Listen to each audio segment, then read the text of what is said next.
Bonjour à tous, j'espère que vous allez bien. On se retrouve pour parler de mes deux dernières lectures de mai. Je précise bien de mai parce qu'entre temps j'ai lu encore un autre livre. Mais vu que ça n'a rien à voir avec ce genre de roman, j'ai préféré vous mettre dans une autre vidéo que vous verrez bientôt.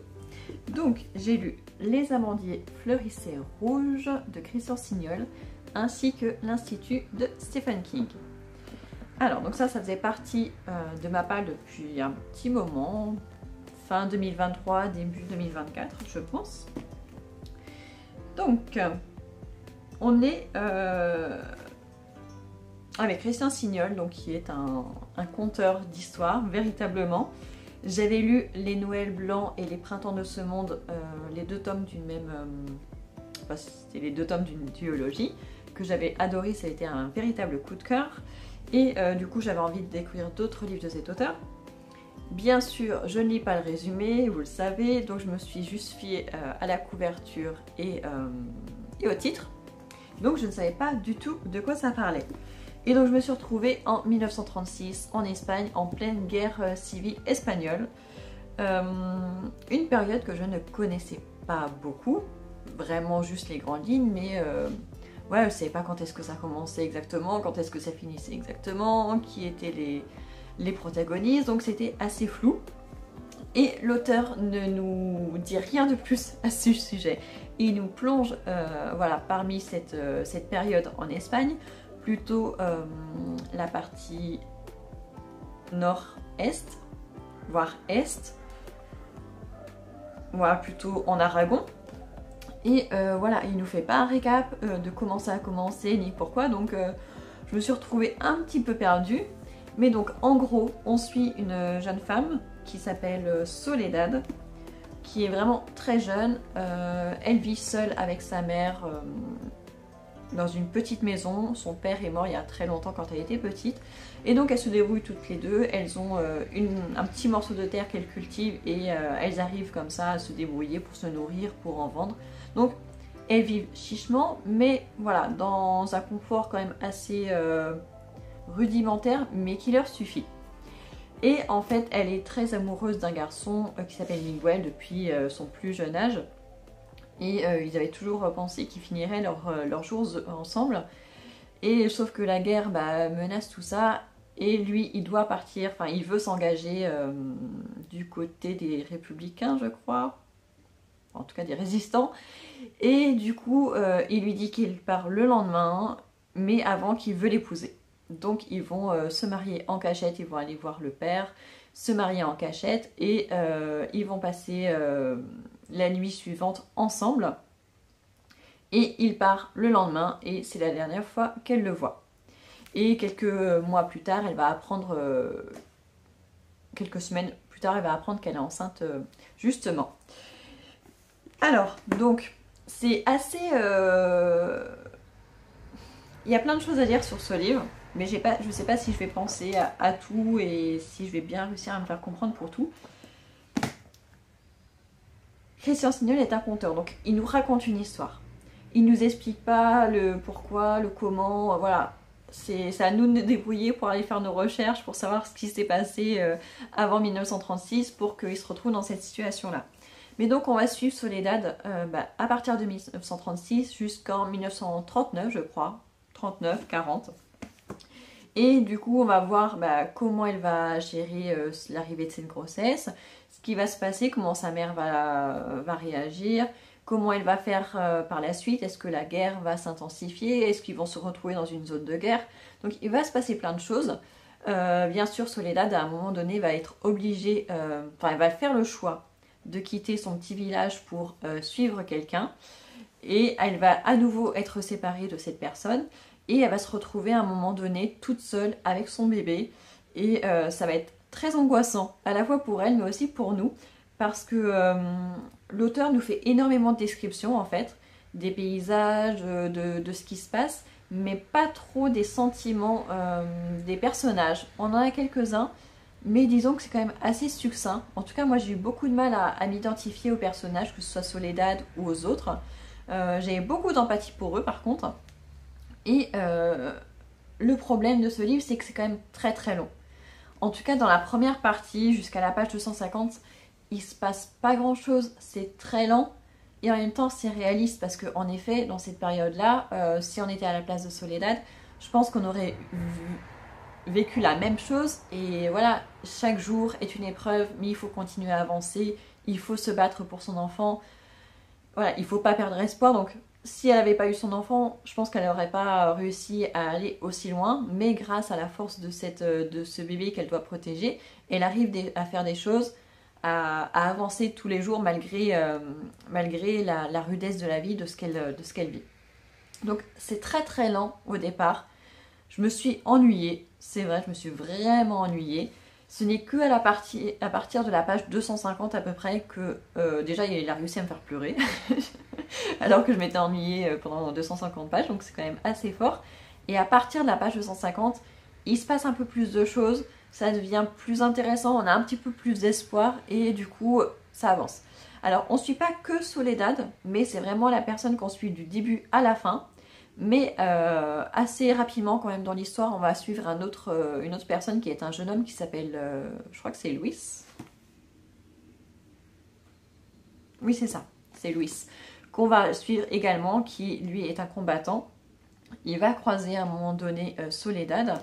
Et donc on va les suivre après. C'est pas alterner chapitre l'un, chapitre l'autre.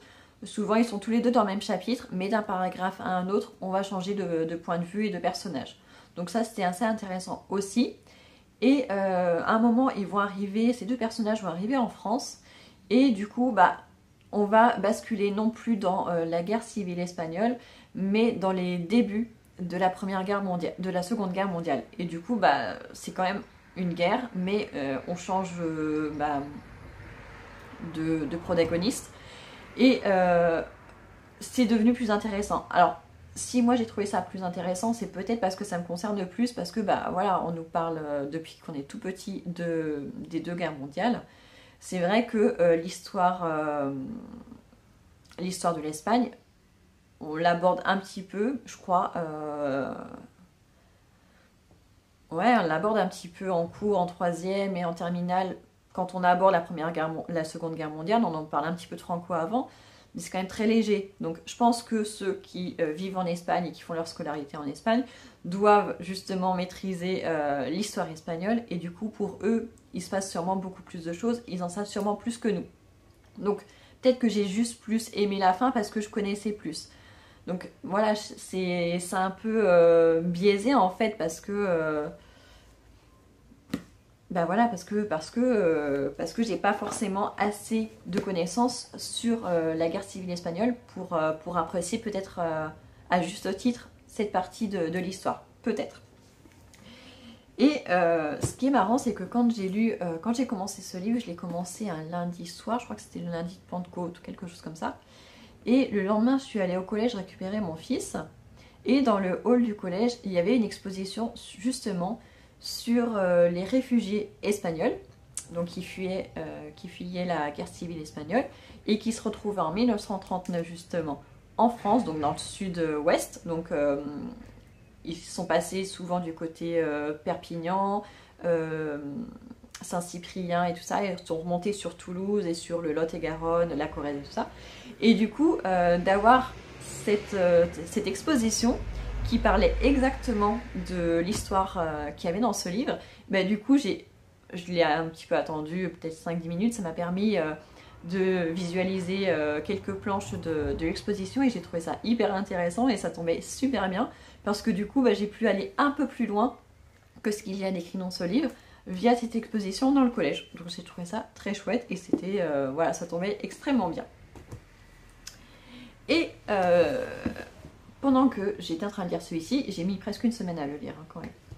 Il fait que 400 pages. Je suis allée à la médiathèque et je suis tombée sur l'Institut de Stephen King. Donc du coup j'avais très envie de le lire, mais il fallait d'abord que je finisse celui-ci. Et celui-ci, il fait quand même 600 pages, mais il s'est lu quand même assez vite. Enfin, en tout cas, le début, je l'ai dévoré. Alors, je l'ai commencé en week-end, donc c'est normal. Après, dans la semaine, j'avais beau trouver des petits moments pour lire, j'ai quand même mis 6 jours à le lire. Donc c'est un livre qui est plus récent que ce que je croyais. Je pensais qu'il était assez vieux, mais en fait, il est sorti en 2020, je crois, donc c'est récent. Donc, c'est un Stephen King, donc il y a un petit peu de science-fiction, enfin surnaturel, mais c'est assez léger, c'est toujours hyper bien dosé avec lui. Donc ça se passe à 2 endroits différents. En fait, ce qui est un peu bizarre avec ce roman, c'est qu'on commence avec un personnage, on a, je crois que le premier chapitre, ou peut-être un peu plus.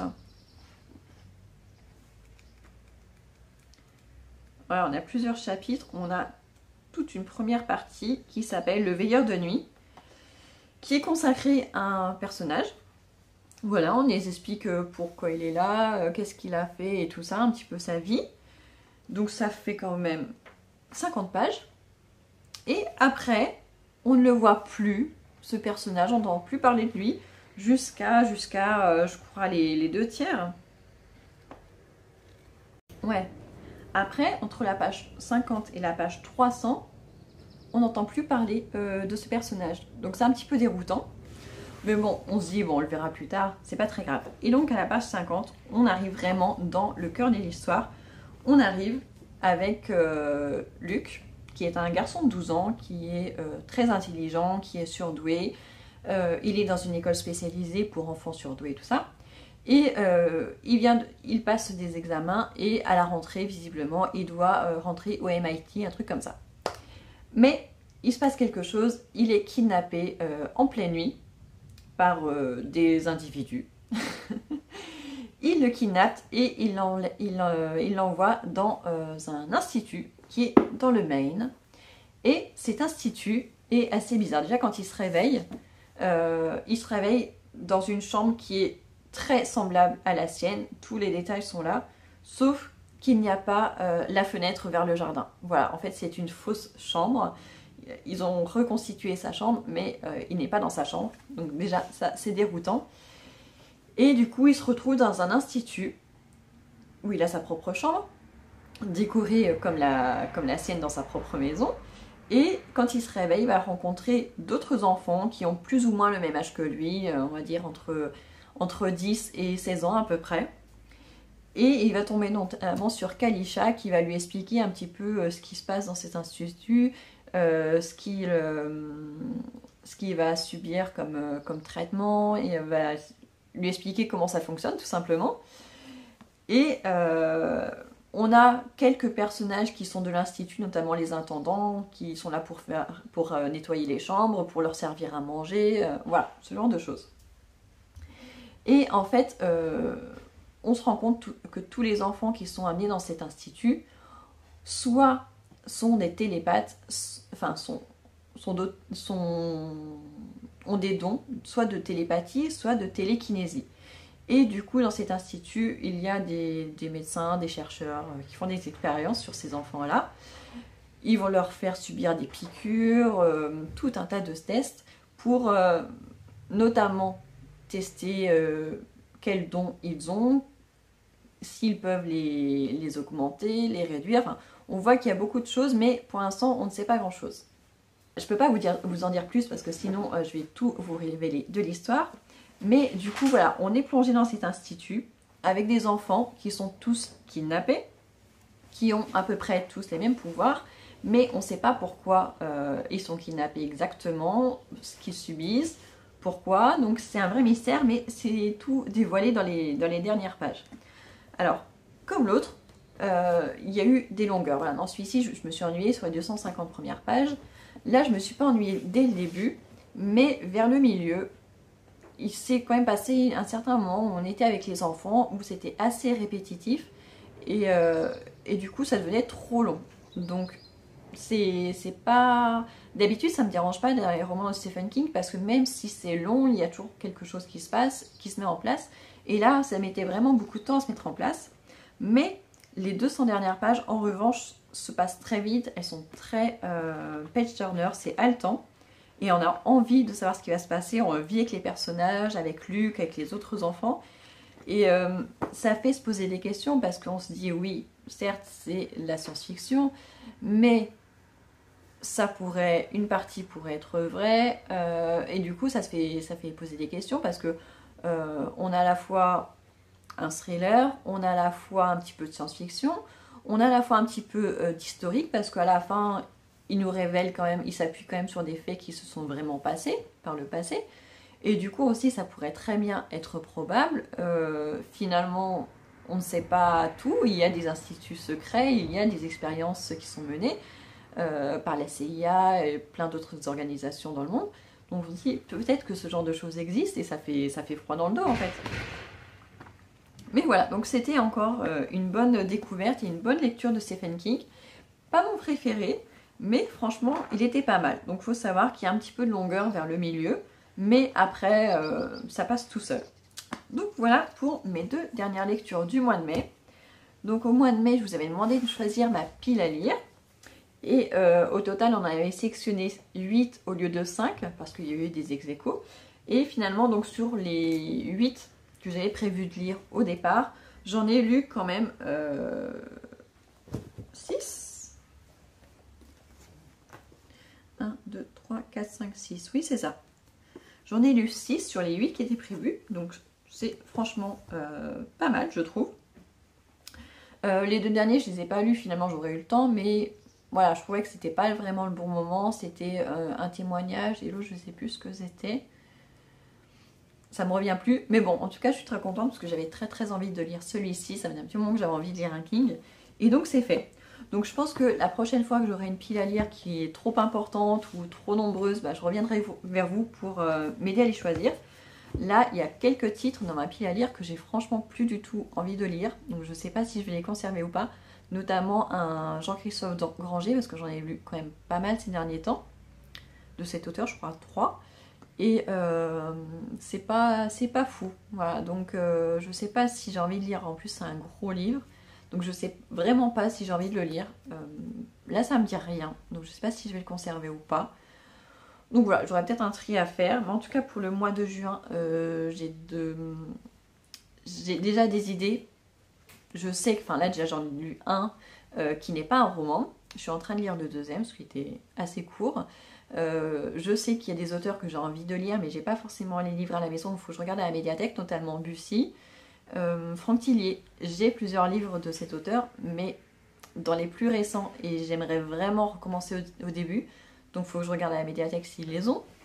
Donc voilà, il y a plein de choses qui me font envie pour le mois de juin. Je ne sais pas encore exactement ce que je vais lire, mais je vous en parlerai, et puis de toute façon... je reviendrai d'ici 1 ou 2 semaines vous faire un petit point lecture. Voilà, j'espère que cette vidéo vous aura plu et je vous dis à très bientôt.